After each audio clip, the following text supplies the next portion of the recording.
Assalamualaikum warahmatullahi wabarakatuh. Bapak Ibu semua, kita sebagai umat muslim tentu tujuan utama di dalam beribadah melakukan umroh yaitu tentu mengikuti rukun-rukun umroh yang ada. Nah, tetapi di sini saya akan coba membawa atau menjabarkan ke Bapak Ibu semua tentang 19 tempat yang biasa dikunjungi oleh jamaah muslim dari Indonesia.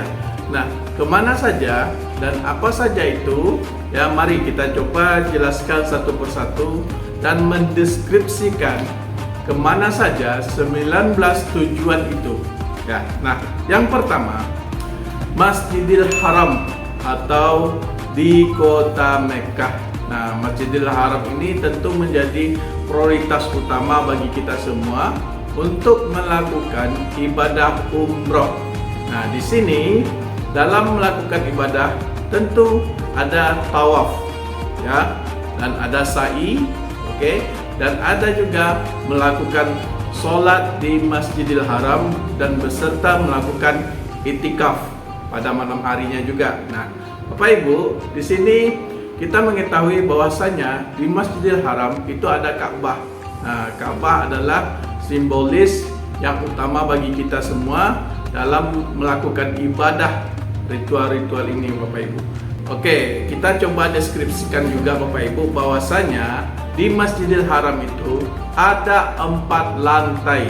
Oke, nah di sini ada 95 pintu masuk pada bangunan yang lama, Bapak Ibu, dan ada juga 79 pintu masuk untuk bangunan baru. Nah, dan di Ka'bah itu ada Hajar Aswad yang biasanya umat muslim di seluruh dunia itu mencium Hajar Aswad tersebut dan begitu juga mengusapnya, Bapak Ibu. Nah, selanjutnya yang kedua adalah adanya Gua Hira. Nah, di mana posisi Gua Hira tersebut? Posisinya adalah 6 km di sebelah utara, Bapak Ibu, ya, utara Masjidil Haram. Dan ini lokasinya adalah di puncak Jabal Nur.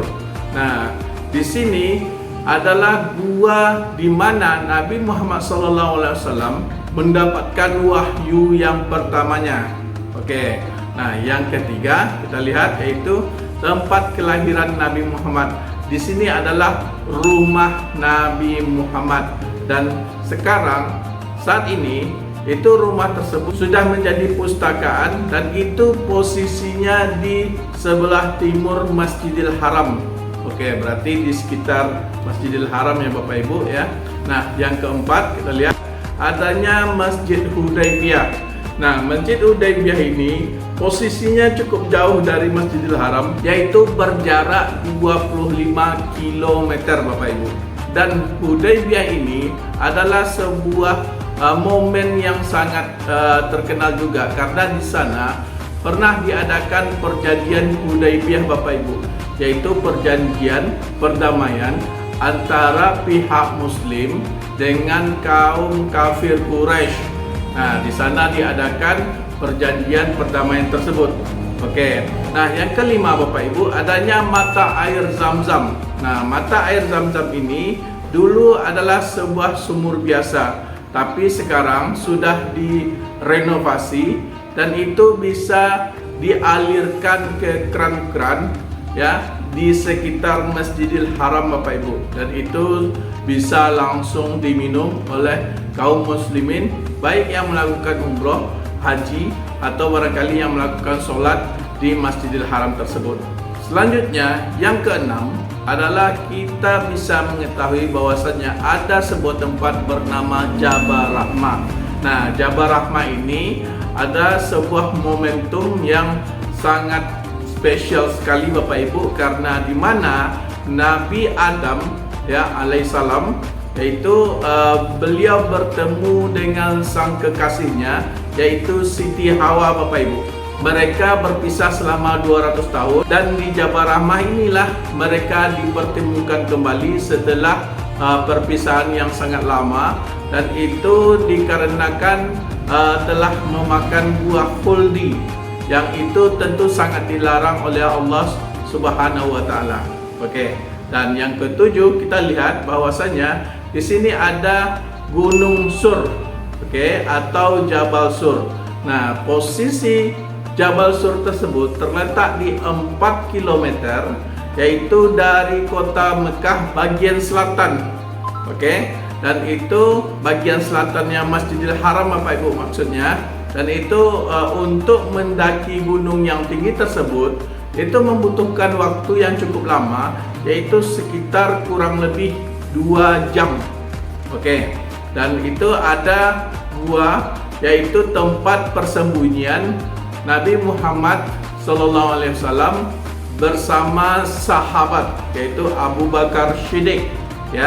Di sanalah tempat persembunyian Nabi Muhammad dan Abu Bakar Siddiq ketika ingin melakukan hijrah ke Madinah, dan di sana mereka tinggal selama 3 hari. Nah, setelah itu mereka melanjutkan perjalanan ke kota Madinah. Nah, itu adalah momentum yang perlu kita hayati juga, bahwasanya berkunjung di Jabal Sur adalah salah satu program yang sering dikunjungi oleh jamaah umrah terkhususnya dari Indonesia. Nah, yang ke-9, kita biasa berkunjung ke peternakan onta. Nah, di peternakan onta ini ada beberapa kota yang cukup dekat, Nah, itu adalah seperti di Hudaybiyah, dan ada juga di Asyurek, dan ada juga di Ja'ronah Bapak Ibu. Nah, di sini kita bisa memberi makan onta tersebut, dan kita beri minum onta tersebut, dan bahkan rumputnya pun telah disediakan. Nah, barangkali itu untuk kita berkunjung ke peternakan onta tersebut. Nah, kita lanjutkan. Yang ke-10 adalah ke Masjid Nabawi. Ini adalah masjid di kota Madinah. Nah, masjid ini yaitu didirikan setelah Nabi Muhammad SAW itu berhijrah, Bapak Ibu. Dan untuk pembangunan Masjid Nabawi tersebut, itu dilakukan peletakan batu pertama oleh Nabi besar Muhammad SAW. Dan beliau setelah itu diikuti oleh para sahabat untuk meletakkan batu yang kedua, ketiga, keempat, dan seterusnya Bapak Ibu. Nah, dan ini di sebelah timur Masjid Nabawi tersebut itu dibangun rumah Siti Aisyah, yaitu Nabi Muhammad pun di sana ketika ajal menjemput, di sana juga dimakamkan, dan itu sekarang sudah berada di dalam karangan atau di dalam masjid, Masjid Nabawi, karena perluasan dan sekarang makam Nabi Muhammad SAW pun itu sudah ada di dalam Masjid Nabawi. Nah, yang ke-11 kita lihat bahwasanya ada ritual Raudhah Bapak Ibu. Nah, ritual Raudhah ini yang perlu kita ketahui bahwasanya itu ditandai dengan tiang putih antara rumah Siti Aisyah dengan rumah Siti Aisyah tersebut adalah makam Nabi Bapak Ibu hingga mimbar masjid. Nah, itu antara makam Nabi atau rumah Siti Aisyah terus ada mimbar. Nah, di sini adalah posisi untuk raudhahnya. Nah, di sini kalau kita lakukan sholat, terus melakukan doa juga. Nah, insya Allah ini sangat makbul sekali Bapak Ibu Dan ini adalah ritual yang menjadi ritual penting bagi kita sebagai umat Muslim untuk bisa melakukan sholat di raudhah tersebut Bapak Ibu. Dan selanjutnya nomor 12 adalah kita setelah raudhah, yaitu melewati makam Nabi Muhammad SAW. Dan di sini masjid itu dibuka pada pukul 3 pagi hingga pukul 10 malam Bapak Ibu. Dan untuk jam 7 sampai jam 10 jamaah perempuan bisa ke raudhah dan berziarah. Nah, sekarang untuk melakukan raudhah itu sudah terdata Bapak Ibu Jadi kita sudah tahu jam berapa kita bisa raudah. Jadi kita tidak berebutan lagi Bapak Ibu ya, karena sudah diatur oleh pihak dari Masjid Nabawi tersebut. Jadi ini sangat teratur sekali ya ketika kita ingin melakukan raudah di Masjid Nabawi tersebut. Oke. Nah, selanjutnya di sini yang perlu kita ketahui bahwasanya itu terpisah ya Bapak Ibu untuk di raudahnya antara laki-laki dan perempuan. Jadi tidak digabung ya. Jadi dipisah. Selanjutnya yang nomor 13 ya, itu ada Masjid Quba Bapak Ibu ya. Nah, di masjid ini ya memang cukup indah sekali Bapak Ibu ya, karena masjid tersebut mempunyai hiasan-hiasan yang sangat bagus sekali ya. Dan itu posisi Masjid Quba itu adalah 3 km dari Madinah, dan itu dekat dengan Masjid Qiblatain Bapak Ibu ya. Nanti kita akan coba menjelaskan tentang Masjid Qiblatain juga, dan ada juga Masjid Khandaq di sana Bapak Ibu.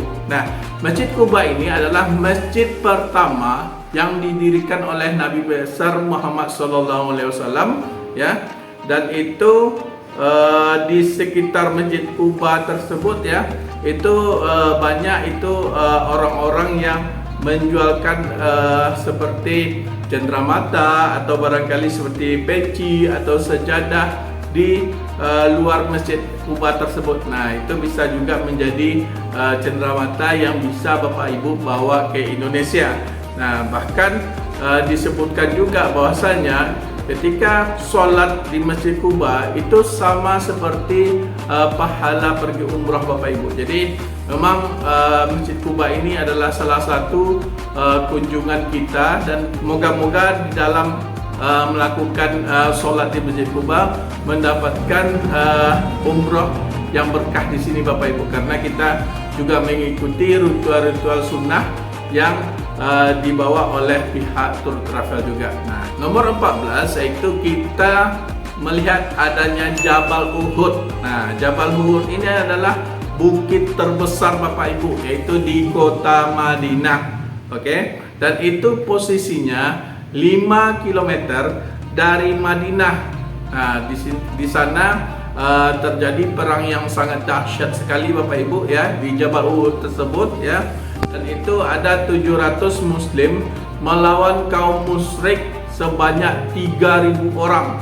Wow, itu perbandingan yang cukup jauh ya, antara 3.000 dengan 700 Bapak Ibu. Nah, dan di sini 70 orang kaum muslim gugur Bapak Ibu. Nah, di sini juga termasuk Hamzah bin Abdul Muthalib ya, gugur juga pada perang tersebut. Nah, selanjutnya yang nomor 15 ya, kita melihat bahwasanya ada Masjid Qiblatain.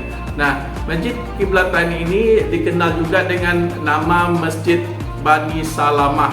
Nah, karena rumah dari Bani Salamah Bapak Ibu.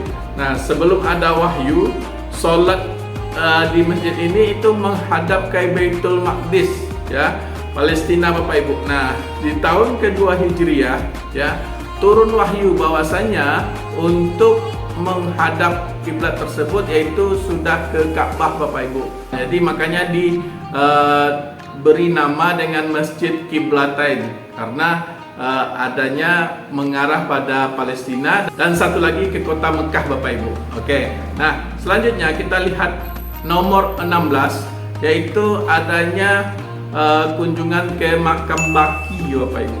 Nah, makam Baqi ini adalah pemakaman utama di kota Madinah, dan ini terletak di sebelah timur Masjid Nabawi. Jadi cukup dekat ya Bapak Ibu di Masjid Nabawi tersebut ya. Dan itu ada makam para sahabat ya, seperti Utsman bin Affan, Abdurrahman bin Auf juga dimakamkan di Baqi tersebut Bapak Ibu. Nah, selanjutnya nomor 17 yaitu Masjid Sayyidina Abu Bakar Shiddiq. Dan ini posisinya di Madinah Bapak Ibu. Nah, di sisi barat Masjid Nabawi ya.